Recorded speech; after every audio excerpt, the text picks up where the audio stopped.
پردے کے باہر سے مانگو، یہ تمہارے اور ان کے دلوں کے لیے بہت پاکیزگی کی بات ہے۔ اور تم کو یہ شایع نہیں کہ رسول اللہ صلی اللہ علیہ وآلہ وسلم کو تکلیف دو، اور نہ یہ کہ ان کی بیویوں سے کبھی ان کے بعد نکاح کرو، بے شک یہ اللہ کے نزدیک بڑا گناہ کا کام ہے۔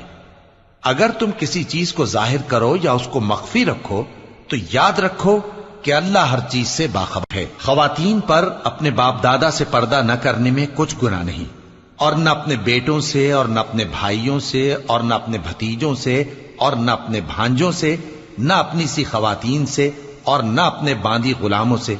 اور اے خواتین، اللہ سے ڈرتی رہو، بے شک اللہ ہر چیز سے واقف ہے۔ اللہ اور اس کے فرشتے اس پیغمبر صلی اللہ علیہ وآلہ وسلم پر درود بھیجتے ہیں۔ مومنو تم بھی ان پر درود بھیجو اور خوب سلام بھیجا کرو۔